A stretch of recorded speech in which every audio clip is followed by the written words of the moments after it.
오늘 우리가 함께 보실 하나님의 말씀은 빌립보서 4장 14절에서 마지막 23절까지의 말씀입니다. 신약성경 323페이지 전으로 있습니다. 빌립보서 4장 14절에서 23절까지의 말씀을 저와 여러분이 번갈아 가며 교독하시겠습니다. 그러나 너희가 내 괴로움에 함께 참여하였으니 잘하였도다.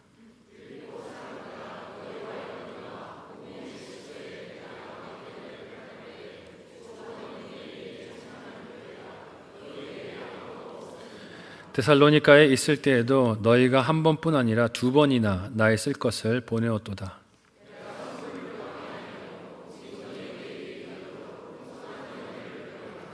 내게는 모든 것이 있고 또 풍부한지라 에바브로디도편에 너희가 준 것을 받음으로 내가 풍족하니 이는 받으실 만한 향기로운 제물이요 하나님을 기쁘시게 한 것이라.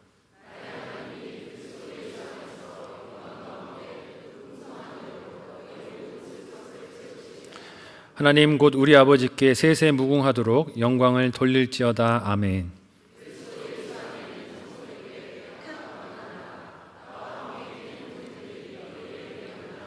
모든 성도들이 너희에게 문안하되 특히 가이사의 집 사람들 중 몇이니라. 주 예수 그리스도의 은혜가 너희 심령에 있을지어다. 아멘. 함께 읽은 오늘 본문의 말씀으로 예수 안에 하나된 기쁨이란 제목으로 빌립보서 마지막 설교 함께 나누도록 하겠습니다. 오늘까지 총 14번에 걸쳐서 빌립보서 말씀을 함께 살펴왔습니다. 긴 여정 함께 하시느라 수고 많으셨습니다. 옆 사람에게 이렇게 인사하겠습니다. 수고 많으셨습니다. 저한테 하셔야 되는 거 아니에요? 듣느라 수고 많으셨고 저도 하느라고 애 많이 쓴 것 같습니다. 빌립보서 첫 설교에서 나눴듯이 올해 우리는 기쁨을 충만하게 하라라는 표어로 2026년도 신앙여정을 출발했습니다. 그 기쁨은 상황이나 환경이 내가 원하는 대로 이루어지는 조건에 따라서 있거나 없는 기쁨이 아니었죠. 빌립보서를 함께 살피면서 나눴지만 그런 조건에 따라서 있고 없고 사라지는 그런 기쁨은 예수를 믿지 않아도 누구나 또 느끼고 원하고 자랑하기를 원하는 기쁨일 것입니다. 그런 기쁨은 당장 보기에는 좋아 보입니다. 남들에게 부러움을 살 수도 있습니다. 하지만 그런 기쁨은 곧 사라지는 안개와도 같은 기쁨이죠. 바울이 누린 기쁨은 예수님께서 그의 제자들에게 너희에게 충만할 것이다 라고 약속하셨던 기쁨이기도 합니다. 요한복음 15장 10절에서 11절까지의 말씀을 우리 같이 한 목소리로 읽어보도록 하겠습니다. 같이 읽습니다. 시작. 내가 아버지의 계명을 지켜 그의 사랑 안에 거하는 것 같이 너희도 내 계명을 지키면 내 사랑 안에 거하리라. 내가 이것을 너희에게 이름은 내 기쁨이 너희 안에 있어 너희 기쁨을 충만하게 하려 함이라. 예수님께서 이 말씀을 제자들에게 가르치셨을 때에는 자신이 받으실 십자가 고난과 죽음을 알리시던 때였습니다. 사실 제자들은 예수님의 가르침을 표면적으로만 들으면 어땠을까요? 너무 두렵고 떨렸을 거예요. 함께 했던 선생님께서 지금 떠나가시겠다라고 말씀하시니 두렵고 염려가 되지 않겠습니까? 그런데 예수님은 이 십자가 죽음을 가르치시면서 내 마음에 뭐가 충만하다 그러셨어요? 기쁨이 충만하다라고 하셨어요.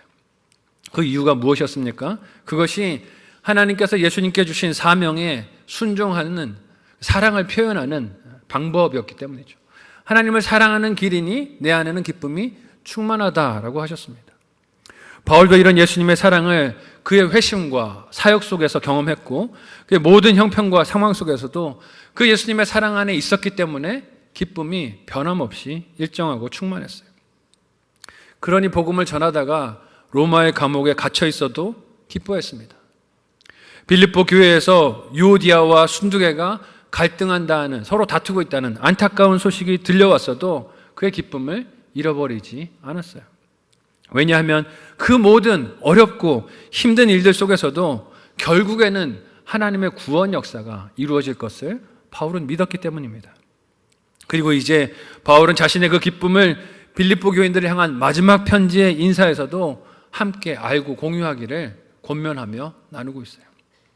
기쁨의 편지라고 알려진 빌립보서의 이 마지막 결말부를 우리가 함께 살피면서 성도가 예수 그리스도로 인하여서 누리는 기쁨이 어떻게 세상의 기쁨과 다른가 하는 것을 다시 한번 살펴보기를 원합니다.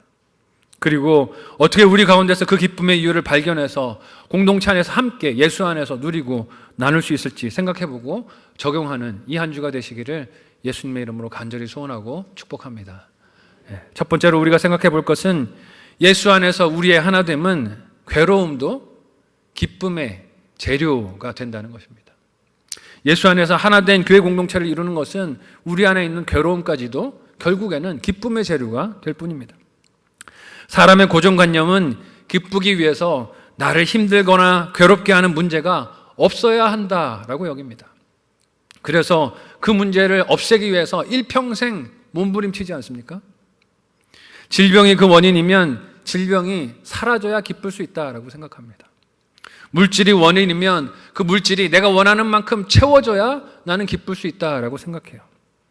사람이 그 원인이면 나를 힘들게 하는 그 사람이 내 삶에서 없어지든가 아니면 내가 그 사람하고 결별해서 떠나가든가 그래야 결국에는 그 문제가 해결되고 나는 기쁠 수 있다라고 생각을 해요.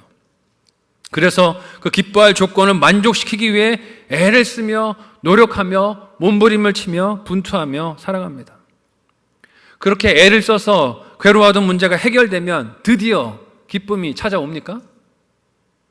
그렇지 않습니다. 그 문제가 해결된다고 기쁨이 찾아오지 않아요. 질병이 나오면 어느새 또 다른 질병이 찾아옵니다. 하나님 이것만 좀 나으면 나는 행복하겠어요 했는데 그 질병이 나왔더니 나중에 다른 질병이 또 찾아오죠. 물질적인 필요에 대한 욕심이 채워지면 하나님 제가 좀 기쁘겠습니다 했는데 막상 그 욕심이 채워지면 어떻습니까?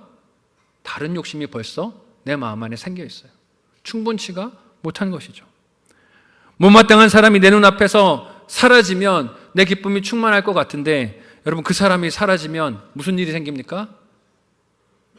더한 사람이 나타납니다.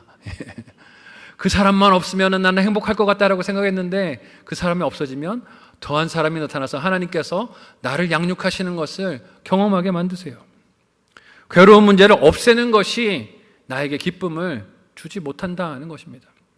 바울은 어떠한 형편에서도 자족하는 법을 배웠다라고 말을 했어요.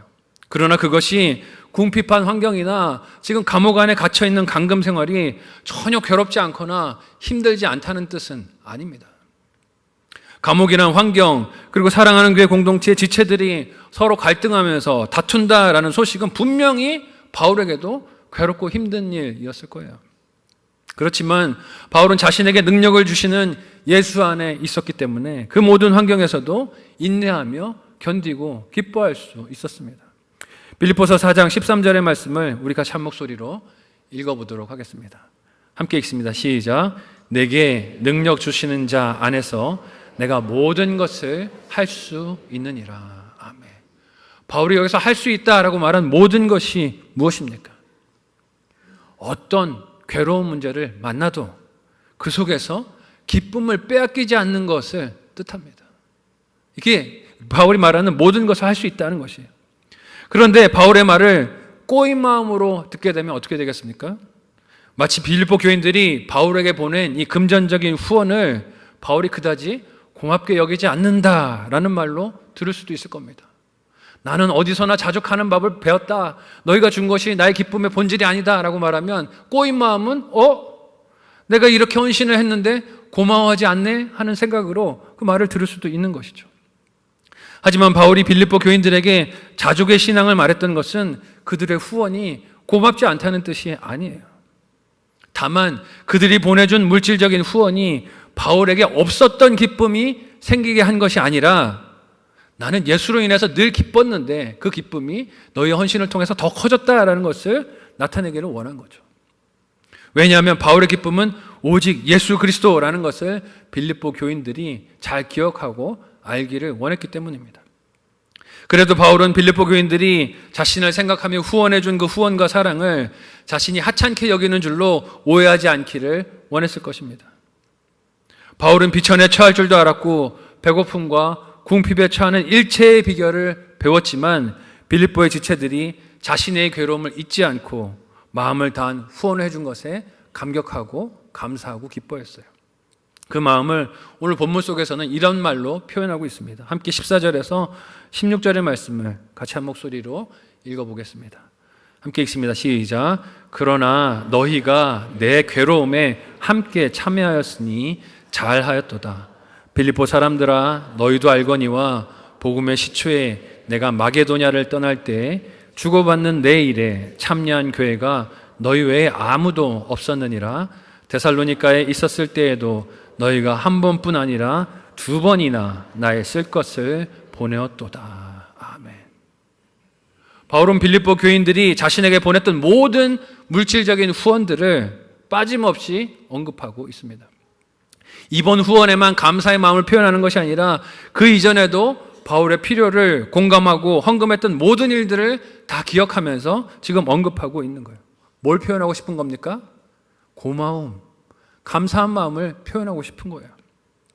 그런데 이 일을 오늘 본문에서 어떤 말로 묘사하고 있습니까?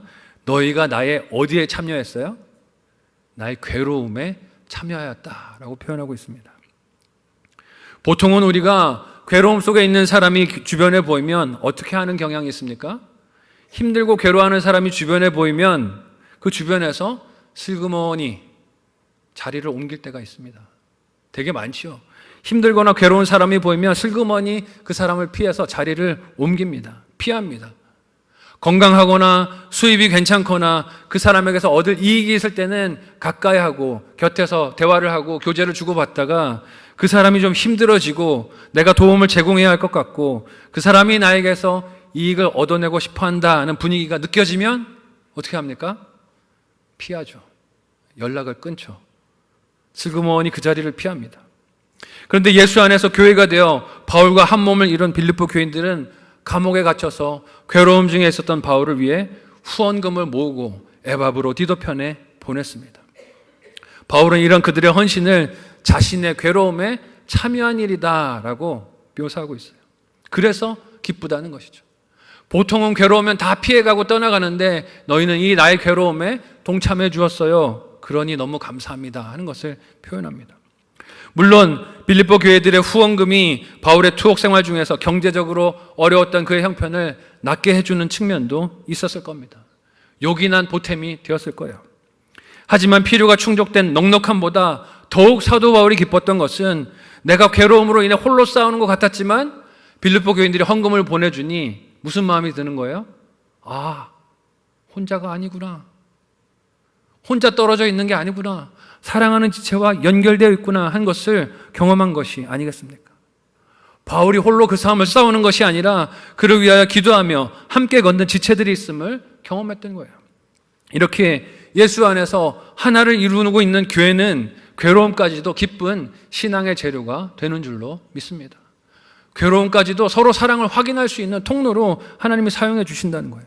왜냐하면 그 괴로움 때문에 서로 사랑하는 것을, 서로 연결되어 있는 것을, 서로를 위하여 기도하는 것을, 서로가 한계를 걸어가는 동역자라는 것을 알게 되기 때문입니다.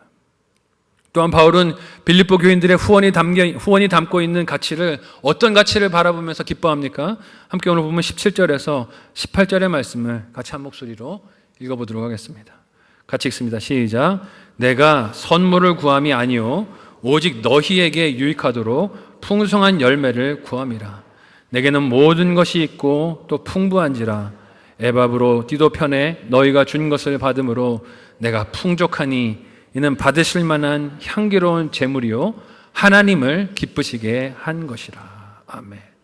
사도 바울은 빌립보 교인들이 자신에게 보내준 이 후원이 단지 자신에게만 유익했기 때문에 기쁘다라고 말하지 않아요. 왜냐하면 그들이 후원을 보낸 이 헌신은 하나님께서 그들의 신앙 여정에서 보기 원하시는 풍성한 열매를 얻게 하는 일이기 때문에 바울도 기쁘다라고 합니다. 바울만이 그 후원으로 인해서 유익을 얻는 것이 아니라 누구도 지금 유익을 얻는다는 거예요? 빌립보 교인들, 헌금한 빌립보 교인들도 이 일로 유익을 얻는다는 것이에요. 빌립보 교인들도 그 후원으로 얻는 유익이 크다는 것입니다. 그 유익이 무엇이라고 합니까? 표면적으로는 그들이 고통 중에 있는, 괴로움 중에 있는 바울을 생각해서 염려하는 마음으로 헌금을 보낸 것 같지만 실상은 그것이 누가 받으실 만한 향기로운 제물이에요? 하나님이 받으실 만한 향기로운 제물이고, 누구를 기쁘시게 한 일이라고 합니까? 하나님을, 내가 기쁜 것보다 하나님을 기쁘시게 한 일이라는 것이에요. 여러분, 우리 인생에 이것보다 더 기쁘고 영광스러운 일이 어디 있겠습니까? 예수 안에서 하나됨을 이루니 괴로움도 하나님께 드릴 것이 있는 삶이 됩니다. 하나님을 기쁘시게 하는 일을 할 수 있는 통로가 되는 것을 보게 돼요. 바울이 자신에게 후원한 빌립보 교인들에게 그것이 하나님을 향한 일이자 하나님의 기쁨이라고 말할 수 있는 근거가 무엇일까요? 왜 자신에게 헌금을 한 것인데 이것이 하나님을 기쁘시게 한 일이라고 담대하게 말할 수 있었던 것일까요? 마태복음 25장 40절의 말씀을 우리 같이 한 목소리로 읽어보도록 하겠습니다. 같이 읽습니다. 시작. 임금이 대답하여 이르시되 내가 진실로 너희에게 이르노니 너희가 여기 내 형제 중에 지극히 작은 자 하나에게 한 것이 곧 내게 한 것이니라 하시고. 아멘. 여러분, 이 말씀은요, 예수님께서 제자들에게 비유로 말씀하셨던 마지막 심판, 최후의 심판의 비유의 모습이라 할 수 있어요. 뭐라고 말씀하셨어요? 이 땅에서 가난한 자들에게 도와주고 구제한 것이 왜 돌아오신 왕에게 한 일이 되었습니까? 궁금해하는 그 왕에게 왕이 한 말이 이 가난한 자에게 한 것이 곧 내게 한 것이다. 비유로 예수님 말씀하셨죠. 바울은 빌립보 교인들이 작은 자인 자신을 위해서 후원금을 보낸 이 사랑이 사람인 자신을 향하는 것이 아니라 하나님을 향한 사랑인 것을 보도록 도전합니다. 그러니 사랑하는 빌립보 교인들의 참된 유익을 생각하면 자신이 기쁘지 않을 수 없다는 거예요. 왜냐하면 그들이 한 이 일이 하나님을 기쁘시게 한 일이기 때문이죠. 사람이 하나님께 그리고 하나님을 위해 무엇을 드릴 수 있는 것처럼 기쁘고 영광된 일이 어디 있겠습니까? 죄인된 우리 인생이 거룩하신 하나님을 위해서 시간을 드릴 수 있고 재능을 드릴 수 있고 삶을 드릴 수 있고 물질을 드릴 수 있는 것은 가장 놀라운 기쁨이자 영광의 축복인 줄 믿습니다. 우리가 하나님을 위해서 시간을 드릴 수 있는 것, 헌신할 수 있는 것, 이런 기쁨으로 생각해야 해요. 당장의 내 필요를 채우지 못하는 것, 내가 소유할 수 있는 것을 포기하는 것에 대한 시선에만 거기에만 손에만 시선이 갈 때 우리는 이 기쁨과 영광을 너무 잘 잊어버립니다. 그래서 헌신하면서 자꾸 뭘 생각해요? 내가 드리는 시간이 얼만데, 내가 드린 헌금이 얼만데, 이런 걸 생각하면서 아까운 마음을 갖는 것이죠. 하지만 오늘 말씀에서 만나듯 예수 안에서 하나된 공동체 속에서 괴로움도 결국은 기쁨의 재료가 됨을 봅니다. 사랑을 주고받을 수 있는 우리 곁에 있는 소중한 기회들을 놓치지 않고 누리는 저와 여러분 모두가 되시기를 예수님의 이름으로 간절히 소원하고 축복합니다. 한번 생각하시고 적용해 보시면 좋겠어요. 첫 번째 묵상 적용 질문을 드립니다. 내 곁에 괴로움 중에 있는 지체는 없습니까? 내 곁에 괴로움 중에 있는 지체는 없습니까? 어떻게 그 괴로움을 기쁨으로 바꿀 수 있을까요? 기쁨의 재료로 바꿀 수 있을까요? 생각해 보시고 또 적용해 보시면 좋겠어요. 두 번째로 예수 안에서의 하나됨은 하나님이 채워주시는 기쁨의 통로가 됨을 오늘 말씀을 통해서 보게 됩니다. 예수 안에서 우리가 하나 되는 것은 그 가운데 하나님이 채워주시는 기쁨이 넘치게 되는 통로가 되는 것을 봐요. 우리가 괴로움 중에 있는 지체들에게 가까이 못하거나 돕는 손길을 내밀지 못하는 이유가 무엇입니까? 많은 경우에 이런 생각을 하기 때문이에요. 나 쓸 것도 모자란데, 나 쓸 것도 모자란데 내가 누구한테 뭘 나눠주나, 내가 쓸 것에 대한 부족함, 내가 쓸 것에 대한 모자람에 대한 염려와 두려움 때문에 손을 펼치지 못하는 것 아닙니까? 그 사람을 돕다가 나까지 힘든 형편이 될까 봐, 힘든 감정을 가지고 있는 사람을 만났다가 나까지 마음이 부정적이 되고 낙심이 되고 괴로울까 봐 손을 펼치지 못합니다. 만남을 가지지 못해요. 두려움의 마음과 생각이 사로잡히면 어떤 나눔도, 어떤 구제도, 어떤 후원도, 어떤 사랑의 만남도 할 수 없어요. 내 손에 쥐고 빼앗기지 않으려고, 잃지 않으려고 몸부림을 치면 그럴 수밖에 없습니다. 하지만 그런다고 내가 움켜쥐고 있는 것이 지켜집니까? 지켜지지 않아요. 예수님은 자신을 위하여 쌓아두고 손을 펼치지 않으면서 욕심을 부리는 것이 그 움켜쥔 것을 지키지 못한다라고 경고하셨습니다. 마태복음 6장 19절에서 21절의 말씀을 우리가 참 목소리로 읽어보도록 하겠습니다. 함께 읽습니다. 시작. 너희를 위하여 보물을 땅에 쌓아두지 말라. 거기는 좀과 동록이 해하며 도둑이 구멍을 뚫고 도적질하느니라. 오직 너희를 위하여 보물을 하늘에 쌓아두라. 거기는 좀이나 동록이 해하지 못하며 도둑이 구멍을 뚫지도 못하고 도둑질도 못하느니라. 내 보물이 있는 그곳에는 내 마음도 있느니라. 아멘. 여러분, 이 말씀에서 예수님이 말씀하신 보물을 하늘에 쌓아두는 일이 무엇입니까? 나눠주는 거죠. 구제하는 것. 빌립보 교인들과 같이 복음을 위해서 물질을 사용하는 것입니다. 괴로움 중에 있는 지체의 고통에 동참하는 것이에요.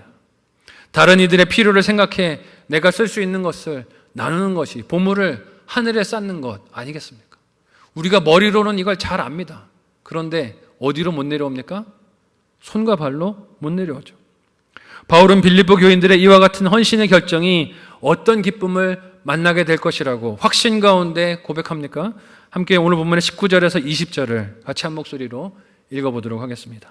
같이 읽습니다. 시작. 나의 하나님이 그리스도 예수 안에서 영광 가운데 그 풍성한 대로 너희 모든 쓸 것을 채우시리라. 하나님 곧 우리 아버지께 세세 무궁하도록 영광을 돌릴지어다. 아멘. 바울은 빌립보 교인들이 자신을 위해서 후원금을 모아서 보내준 것이 그들의 모든 쓸 것을 채우시는 하나님을 만날 것을 확신하고 고백해요.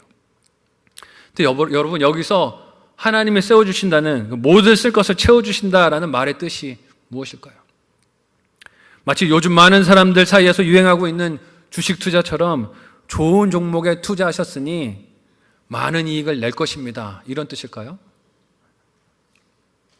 사람에게는 이 말씀을 그렇게 해석하고 싶은 욕심이 있을 겁니다.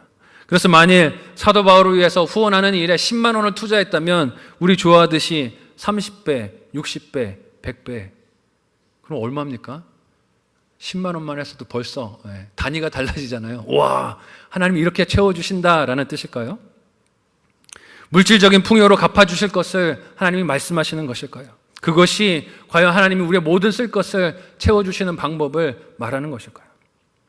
바울이 말한 빌립보 교인들의 모든 쓸 것을 하나님께서 예수 안에서 그 영광 가운데 풍성한 대로 채우신다라는 것은 이렇게 사람들이 보는 숫자나 눈에 보이는 양의 차이로 느껴지는 보상을 말하는 것은 아닐 것입니다. 물론 하나님께서 빌립보 교인들의 삶에서 필요한 물질적인 필요를 채워주시는 은혜도 베푸시겠지만 지금까지 빌립보서가 쓰여왔던 주제들을, 맥락을 생각해야 돼요. 그 내용을 생각하면 어떻습니까? 그 내용을 다시 생각해 보면 하나님께서 채워주시는 것은 사람이 눈으로 보고 계산할 수 있는 양의 물질이 아니라는 것을 알 수 있어요. 왜냐하면 욕심에 사로잡혀 있는 사람의 눈에는 만족함이 있습니까? 없습니까? 만족함이 없죠. 10만 원을 심어서 하나님께서 30배, 60배, 100배로 돌려주시면 하나님 감사합니다 그렇게 말합니까? 아니에요. 하나님 이거보다 좀 더 주셔야 되는 거 아닙니까? 사람 마음은 그렇습니다. 내가 심은 것이 더하다는 생각을 하죠. 만족함이 없습니다.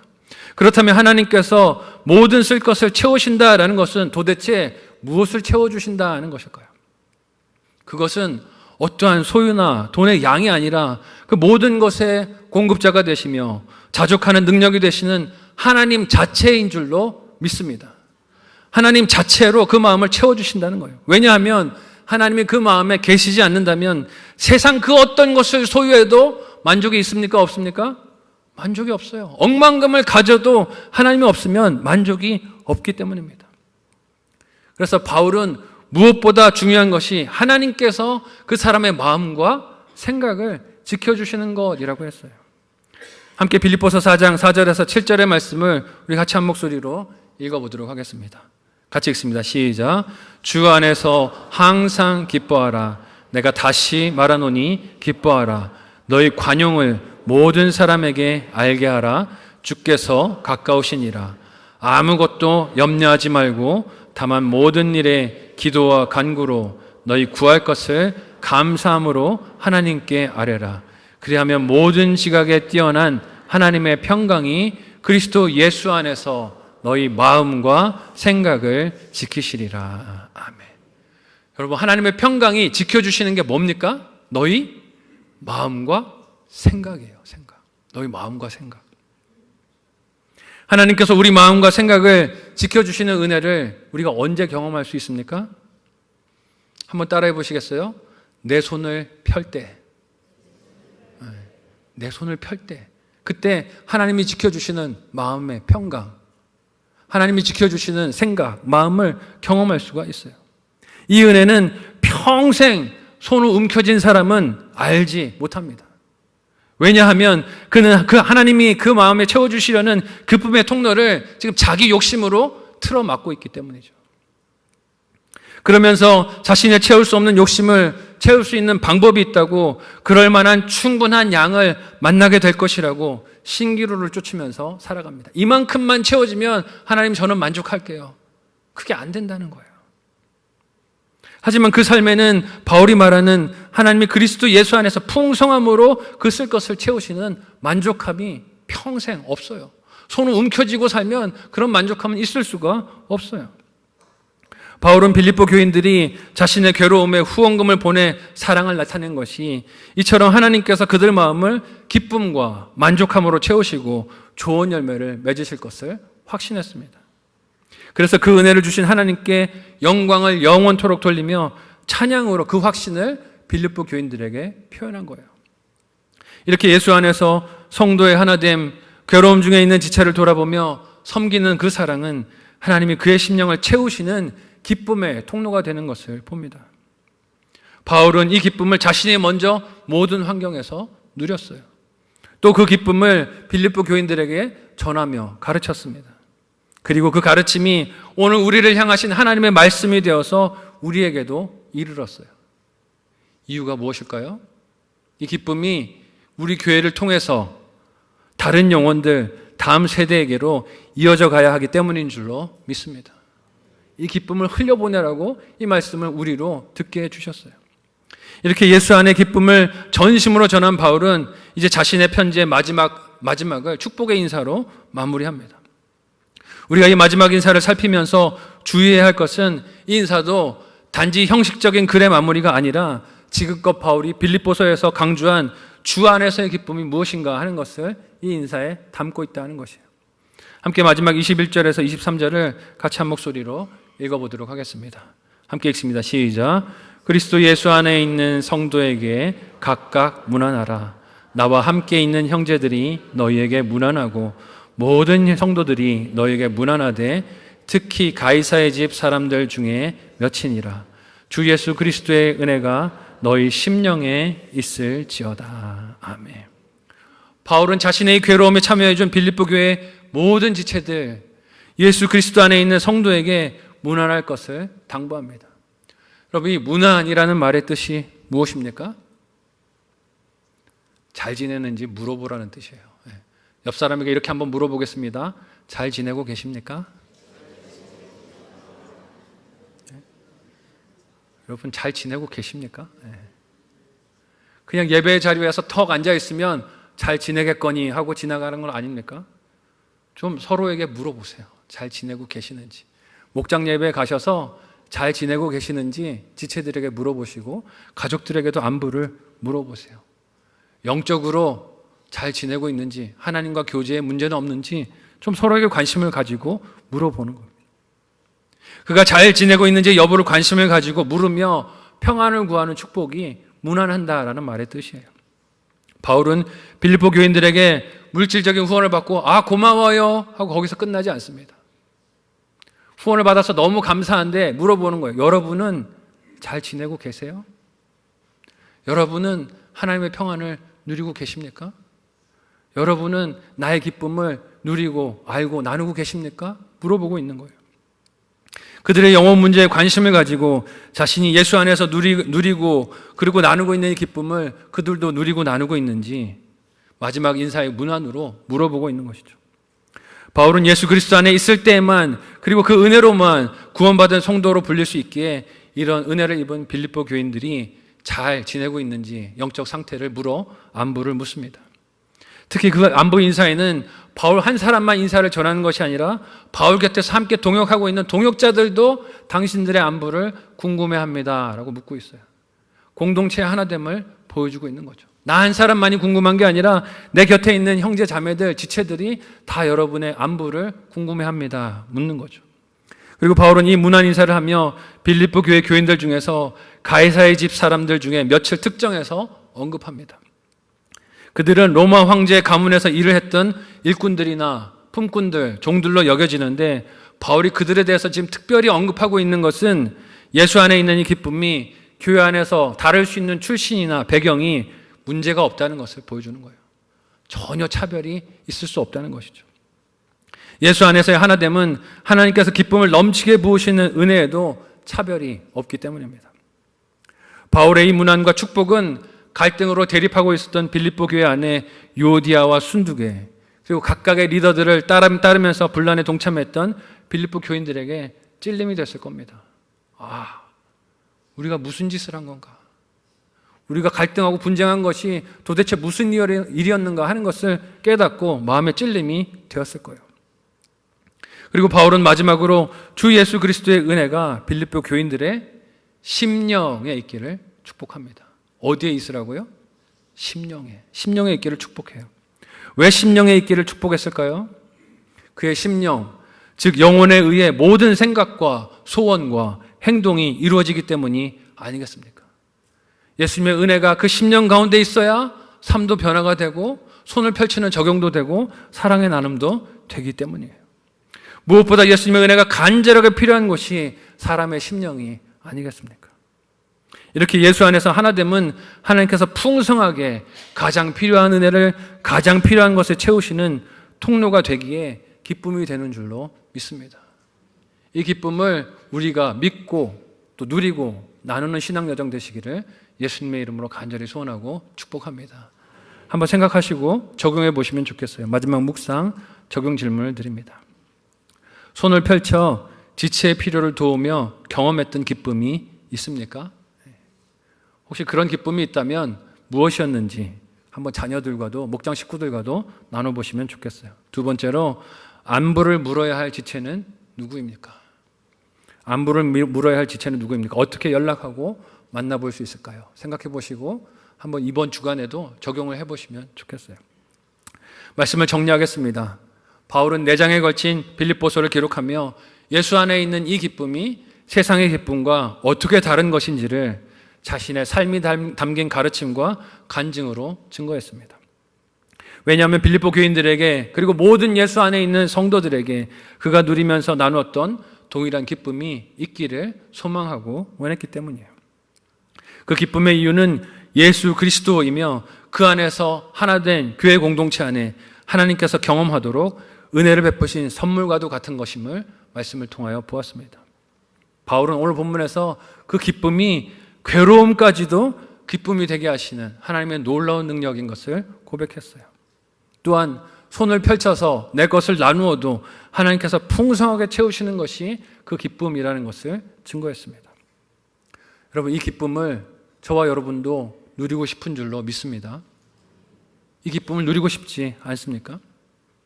종교개혁자 마틴 루터는 사람의 회심, 즉 회개에 3단계가 있다라고 말을 했습니다. 흥미로웠어요. 3단계를 이렇게 말합니다. 첫째는 머리가 회개하는 겁니다. 말씀을 듣고 내가 잘못했구나 깨닫고 뉘우치는 마음을 갖는 것, 그게 머리가 회개하는 거예요. 두 번째는 가슴이 회개하는 거예요. 애통하는 마음, 기도하다가 눈물을 쏟기도 하죠. 하나님 잘못했습니다. 눈물을 흐리는 게 가슴의 회개. 마지막 3번째가 뭘까요? 한번 따라해 보시겠어요? 지갑. 지갑이래요. 지갑. 좀 충격받았어요. 3번째가 뭐라고요? 지갑이 회개하는 거예요. 지갑이. 이게 무슨 뜻일까요? 실천의 자리까지 이르지 않는 회심은 진정한 것이 아니라는 뜻 아니겠습니까? 듣기에 따라 이 말이 우스울 수도 있겠지만 루터가 전곡을 콕 찌른 거예요. 회개한다 그러면서 너는 여전히 손을 움켜쥐고 있으면 그건 회개가 아니라는 것이죠. 이 시대에는 머리와 가슴만 회개하는 교회가 있는 것이 아닌가 하는 생각이 듭니다. 회개한다라고 말하는데 머리로만 그래서 내가 잘못했습니다. 입으로는 말하고 때로는 울기도 하지만 적용으로 회개하는 교회가 점점 줄어가고 있는 것은 아닌가 근심하는 마음을 갖게 돼요. 우리는 온전한 회심으로 하나님이 주시는 예수 안에 하나된 진정한 기쁨을 받고 누리고 나누는 신앙의 여정이 되시기를 예수님의 이름으로 간절히 소원하고 축복합니다. 아멘. 함께 오늘 말씀을 기억하며 기도하도록 하겠습니다. 오늘 말씀으로 빌립보서의 여정을 마쳤습니다. 우리 안에 예수로 인한 그리고 그 안에 하나됨으로 인한 기쁨이 있습니까? 기쁨이 없다, 영혼이 메말랐다 하지만 말은 그렇게 하지만 내 필요와 고난만 보고 있는 것은 아닙니까? 예수 안에 하나된 공동체는 괴로움도 기쁨의 재료가 됨을 오늘 말씀을 통해서 봅니다. 또한 손을 펼쳐서 나누어도 하나님이 그것을 더욱 풍성하게 채우시는 풍성한 기쁨이 넘치는 것이 진정한 성도의 기쁨임을 봅니다. 우리 가정과 교회가 그런 기쁨이 충만한 예수 안에 하나된 곳이 공동체가 될 수 있도록 하나님 은혜를 허락하여 달라고 간절한 마음으로 합심해서 함께 기도하겠습니다. 하나님 은혜를 감사합니다. 그동안 빌립보서 말씀을 함께 살피며 하나님께서 우리에게 주시는 예수 그리스도로 인한 거룩한 기쁨이 무엇인지를 알게 하여 주시니 감사합니다. 이 거룩한 기쁨을 우리가 알고 믿고 누리고 나누는 인생이 될 수 있도록 도와주시옵소서. 빌립보 교회 성도들이 힘들고 어려운 중에도 감옥에 갇혀있는 바울을 기억하며 손을 내밀어 사랑을 보내고 하나님 그 가운데서 하나님이 주신 기쁨을 배우게 되었듯 우리도 하나님 손을 펼쳐 하나님이 주시는 기쁨을 누리게 하여 주시고 나누는 인생이 될 수 있도록 인도하여 주옵소서. 하나님의 기쁨이 우리 가운데 충만케 하여 주셔서 우리를 보는 사람들마다 예수 그리스도를 궁금히 여기게 하여 주시고 주님 앞으로 초청하는 일에 우리의 삶과 신앙에 쓰임받도록 역사하여 주시옵소서. 감사하며 예수님의 이름으로 기도하옵나이다. 아멘. 하나님, 예수 그리스도께서 우리의 영원한 기쁨이 되어주시니 감사합니다. 세상 허망한 기쁨들을 찾아 이리저리 방황하지 않게 하여 주시고 영원한 기쁨 되신 예수 그리스도 안에서 그의 몸을 이루는 공동체 안에서 우리가 이 기쁨을 누리고 나누는 인생 되게 도와주시옵소서. 하나님, 우리의 움켜진 손을 펼치게 하여 주시고 사랑으로 서로를 섬기며 지체의 괴로움에 함께 동참하며 하나님께서 기뻐하시는 아름다운 사랑의 공동체 이루어가는 우리 성만교회 모든 교회와 성도들과 가정들 되게 도와주시옵소서. 감사하며 예수님의 이름으로 기도하옵나이다. 아멘.